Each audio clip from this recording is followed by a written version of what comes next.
Amazon is very dangerous. आप Netflix पे movie देख रहे हो या फिर गर्लफ्रेंड के साथ ओयो में जाने का प्लान कर रहे हो या फिर आप स्विगी से खाना मंगा रहे हो, ये सारी चीजें Amazon को पता है। पर कैसे? What if I tell you Amazon is not an e commerce company और ना ही वो एक रिटेलर है। Amazon is a tech company जो मोर देन 60% दुनिया का इंटरनेट कंट्रोल करता है। पर आखिर Amazon ये सब कर कैसे रहा है? इसको समझने के लिए हमें Amazon को समझना पड़ेगा। जेफ बेजोस जो Amazon के फाउंडर और सीईओ हैं, उनका कहना है Amazon is 100% customer centric company, but इसमें सिर्फ 10% सच्चाई है और 90% धोखा।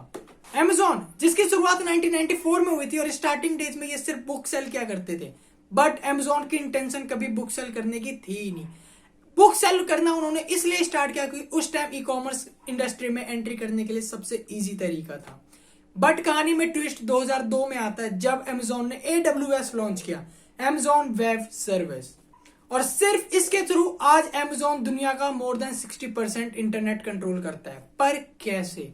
Amazon वेब सर्विस के जो सर्वर्स हैं उनको Amazon दूसरी कंपनी को रेंट आउट करता है अपने डाटा स्टोर करने के लिए, और इस सर्वर की कैपेसिटी इतनी ज्यादा है कि आज 75% से ज्यादा इंटरनेट कंट्रोल सिर्फ Amazon अकेले करता है। या फिर आप ये कह लो कि आज के टाइम पे मोर देन 75% कंप्यूटिंग क्लाउड सिर्फ और सिर्फ Amazon के अंडर आता है। ये तो बहुत ज्यादा डेंजरस है। तो आखिर ये सब होता कैसे है? ये सब ऐसे होता है कि वो एक कंपनी है, आपके माँ बाप नहीं, जो हमेशा आपके अच्छे के लिए सोचेंगे।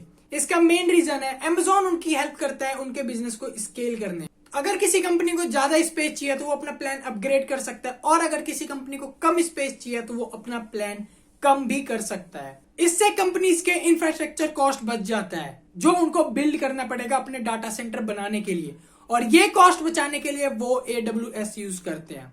इनफैक्ट Amazon चाहे तो वो अमेरिकन गवर्नमेंट तक को कंट्रोल कर सकती है क्योंकि उनका सारा डाटा भी AWS में स्टोर होता है। तो आप और हम क्या चीज है? ये तो आपके पॉइंट ऑफ व्यू की बात हो गई। Amazon बिजनेसेस के साथ क्या क्या करता है? Amazon ने एक मोनोपोली इकोसिस्टम डेवलप किया है। एक होता है मोनोपोली, उस बिजनेस में आपके अलावा कोई और कंपटीशन आपका सरवाइव नहीं कर पाता।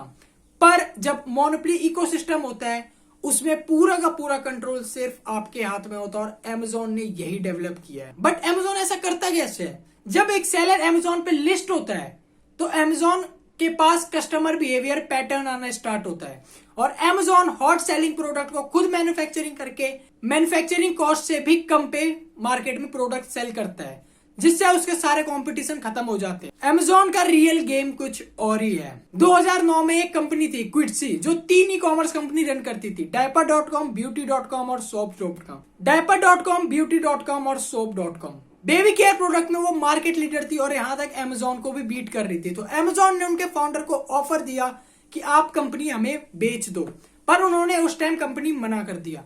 तो Amazon ने क्या किया? तो Amazon ने अपने वेबसाइट पे बेबी केयर प्रोडक्ट की 40% प्राइस कम कर दिया और उसके साथ साथ एक सब्सक्रिप्शन लॉन्च किया बेबी केयर टेकर्स के लिए, और ये कॉस्ट उनको $100 मिलियन पर क्वार्टर पड़ रहा था। तब भी Amazon ने 2 साल तक ये लॉस बियर किया, और क्विट्सी उस टाइम ब्लीड कर रहा था। सरवाइव करना उसको इतना मुश्किल हो रहा था कि वो कंपनी बिकने पे आ गई। ये खरीदने के लिए भी Amazon ने बिड किया, बट उसके साथ साथ वॉलमार्ट ने भी बिड किया।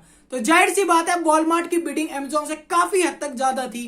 तो Amazon के एग्जीक्यूटिव क्विट्सी के फाउंडर से मिलते हैं और उसको बोलते हैं कि अगर आप कंपनी वॉलमार्ट को सेल करते हैं तो हम अपने प्रोडक्ट को 75% सस्ता कर देंगे और आपकी कंपनी ऑटोमेटिकली उसी टाइम बंद हो जाएगी। और क्विट्सी के फाउंडर के पास कोई दूसरा ऑप्शन नहीं था और उन्होंने कंपनी Amazon को बेच दिया। Amazon का सिर्फ एक फॉर्मूला होता है कि हर अपने कस्टमर को अपने इकोसिस्टम में लाना है, या फिर Amazon लॉकिंग इकोसिस्टम में लाना। इनिशियल डेज में जब Amazon ने Amazon प्राइम लॉन्च किया था तो वो उसे हर एक कस्टमर लॉन्च किया था तो पर कस्टमर उसे $11 लॉस हो रहा था। फिर भी Amazon ने कई सालों तक ये लॉस बेयर किया सिर्फ इसलिए ताकि वो कस्टमर को अपने लॉकिंग इकोसिस्टम में ला सके। सेम चीज Amazon ने Kindle के साथ किया। Amazon ने Amazon Kindle अपने मैन्युफैक्चरिंग कॉस्ट से भी कम रेट पे मार्केट में लॉन्च किया और उसको सेल किया, और सिर्फ इसलिए किया ताकि Amazon उन कस्टमर को टारगेट करना चाहता था जो रीडर्स हैं और उनको अपने इकोसिस्टम में लाना चाहता था। आज के टाइम पे ई बुक्स में अमेजोन की 83% मार्केट शेयर है, क्योंकि अमेजोन के पास डिजिटल राइट्स मैनेजमेंट है। इसका मतलब यह है कि किंडर पे जो ई बुक्स लिस्टेड है वो सिर्फ ई बुक्स किंडर पे ही बिकेंगे और बाहर में नहीं बिक सकते हैं। तो आज के टाइम पे ई बुक्स की मार्केट शेयर में अमेजोन की 83% है। और इन सबसे खतरनाक Amazon Alexa. In second word, Amazon ने अपने जासूस हर एक घर में प्रोवाइड करना स्टार्ट कर दिया। अमेजोन एलेक्सा आपकी हर एक चीज सुनता है, छोटी से लेके बड़ी बात तक आपकी वो सुनता है और वो रिकॉर्ड करता है, और वो सारा डाटा अमेजोन सर्वर पे स्टोर होता है। अमेजोन फिर उस डाटा को प्रोसेस करके कंज्यूमर बिहेवियर स्टडी करता है और उसके अकॉर्डिंगली फिर वो अपने कस्टमर को आइडेंटिफाई। अमेजोन इन 4 पिलर पे काम करता है: get users, log them in the ecosystem, get their data, improve their product, get more users. Amazon simple in 5 चीजों पे काम करता है: get users, log them in the ecosystem, get their data, improve your product and get more users. एक fun fact बताता हूं, FedEx और USP जो दुनिया की सबसे बड़ी लॉजिस्टिक कंपनी है, अमेजोन ने इनको भी नहीं छोड़ा। इनके कस्टमर को भी अमेजोन खा गया। इनिशियल डेज में अमेजोन इनकी सर्विस यूज किया करता था और ये इतने बल्क में इनसे अपने पार्सल डिस्पैच करवाता था कि इन्होंने उससे डिस्काउंट मांगा। 60 to 70% इन्होंने डिस्काउंट मांगा। तो फेडेक्स और यूएसपी अगर इनको 70% डिस्काउंट प्रोवाइड करे तो बाकी अपने बिजनेसेस के लिए उनके लिए प्राइस उन्होंने बढ़ा दिया, क्योंकि उनको अपनी कंपनी के खर्चे भी तो निकालने थे। अगर 60% वो एक कस्टमर को डिस्काउंट देंगे तो वो अपनी वो कहीं ना कहीं से तो कवर अप करेंगे, तो उन्होंने बाकियों के लिए वो प्राइस बढ़ा दी। कहानी में ट्विस्ट तब आता है जब अमेजोन ने उसके तुरंत बाद अमेजोन लॉजिस्टिक स्टार्ट किया। और मजे की बात यह है कि अमेजोन ने उनके सारे कस्टमर खा गया।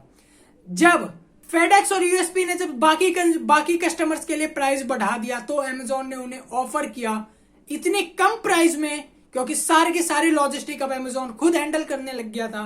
इतने कम प्राइस में सर्विस ऑफर करी कि वो सारे कस्टमर अमेजोन की तरफ आ गए। इस तरीके से अमेजोन इनके कस्टमर भी खा गया। एक चीज है जिसका अमेजोन बहुत ही अच्छी तरीके से फायदा उठाता है, वो है कस्टमर वीकनेस। इसको समझते हैं कुछ इस तरीके से, जब भी आप अमेजोन पे कुछ प्रोडक्ट सर्च करते हो तो वो आपको उससे सस्ते प्रोडक्ट या फिर उससे और सिमिलर प्रोडक्ट आपको सजेस्ट करने लगता है, और जिसके बहुत ही हाई चांसेस है कि आप सस्ता प्रोडक्ट खरीदोगे और उनकी सेल्स इंक्रीज हो जाएगी।